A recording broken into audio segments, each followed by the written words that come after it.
Wow. Just wow. Episode 10 of Uncle from Another World was super spicy, and I loved every single minute of it. I think it was really nice because I think it was way back in like episode 7 or something, the point in which they left off and they had to take a long break.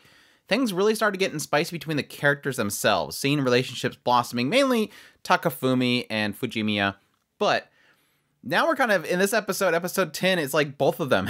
Both Takafumi and Uncle are both getting little spicy scenes with characters, and we're sort of seeing, blossoming relationships, despite the fact that, yes, Uncle's an idiot and he's probably never going to get it. At least Takafumi seems like he's progressing somewhat, even though it's, again, more in like a jealous spit than anything. But yeah, Elf. The Elf massage. Dang, dude, all the positions they did was like, whew, chill out. My gosh, this is good, though.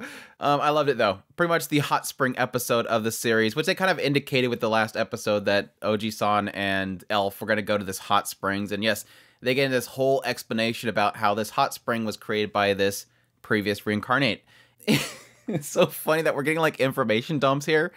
Elf is super into it, questioning about it. Oh yeah, this came from this person. It was indicated that apparently they believe that the entire onsen came with them when they transported this world, but no, it seems they create it there because there's some indication here that once you leave, once you're passed or whatever from this world, all of your stuff goes with you. So pretty much everything Uncle's been wearing with a scarf and everything like that's going to disappear with him, his glasses and everything. Same thing here. When this guy that created this onsen disappeared, the onsen stayed behind, but everything of himself, his equipment, disappeared. But it's great because the entire time they're explaining it, I was trying to read it. I honestly was trying to read what they were talking about because I always like, this little bit of, lore and stuff they're kind of building here. Like the whole thing with Mabel's ancestors and the fact that her ancestors were isekais at some point. It's kind of doing it again here. This world has a lot of different isekais that have come to it at some point. Obviously, some being a little more significant than others, but onsen's very significant. We'll get to that. The entire time I'm trying to read this, I'm trying to figure out what Uncle's doing on the screen. He's moving stuff out of his pouch and then moving them back in.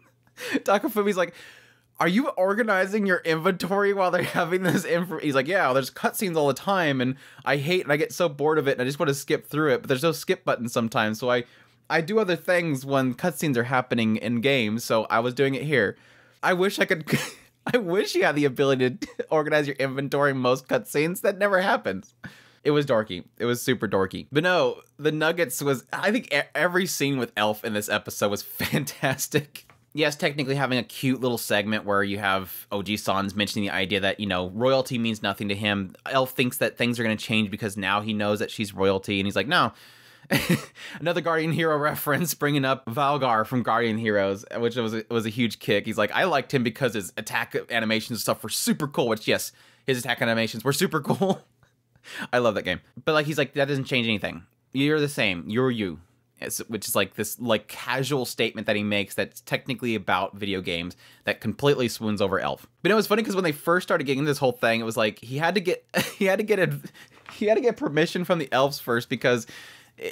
they like go through a lot of efforts to get the best camera angles possible for those particular memories, and they jump forward to like the end of it, and so they want to go all the way back to the beginning of it. They have the onsen scene, which completely is sad because this is the funny thing because I love how it's almost as if the creators of this sort of gave us an expectation, and I think this goes into the comedy of it, gave us an expectation of, oh, this is the onsen episode. We're obviously going to see Elf in an onsen. No. All we see is Uncle, and he's doing this weird, I don't know, some ritual that he does to clean himself in an onsen. It looked terrible. And we don't get Elf. And so there's a little bit of a sadness there for those that were expecting that. I mean, even Takafumi and Fujimiya are upset. Like, really? All we're going to get is a shot of you? What's up with this? But it wasn't until later that we get everything that we want because, again, we go to see Elf.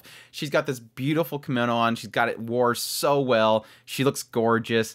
And then, yes, they go into the room and he starts doing the massage on her, and then we get all of the fan service that we ever wanted. Like when they're going there, he's like, well, where's my room? And she's like, oh, we're gonna room together. He's like, no, I can't do that. And this little girl This poor little, this daughter of the onsen owner's like, oh, I knew it. You guys don't want to see that. It's okay because we only have like one of the guests, so we can get you another room. And then literally Elf goes over and says, no. Like, she gives this death look, and the girl just walks away scared. It was just so bad. But yeah, they get inside there and they split rooms. He sleeps inside the closet. Then eventually comes out of nowhere and starts massaging her. And we get, again, tons of very spicy shots of Elf. She looks so good. But of course, Hiro and Party has to show up out of nowhere and completely ruin it. But I'm okay with it because, like, everything beyond this point is, like, absolute comedy gold. As we have pretty much the Elf seeing if Alicia is another Mabel. She's, like, showing off that she's got this ring, and Mabel's... And she's asking Alicia, you know, what do you think about our relationship? And she whispers in her ear, and so Elf really likes her. But she's still trying to press on her. Did he give you a ring? He didn't give you a ring, did he? And she's like, no, I didn't get a ring. Oh, okay, that's good then. We're all good. And then it starts to get into what they were doing there. And it was like this whole quest to get stronger because they just got done doing this whole dungeon, this labyrinth that had the rod in it. And so Elf is like, what? You have the rod? And she's like, yeah, it's right here. She's like, wait, the rod had a different handle on it. She's like, yes, I painted it white. It looks prettier, right? Elf is just destroyed. I love it. I freaking love it. And this is obviously because Elf is like super into artifacts. And yeah, they end up showing some clip of them hanging some clothes on this scabbard that's super rare. And so she runs off to go get it. Super good. It was so stupid good. I love it. And like I said, those poses, I'm not getting over the Elf poses.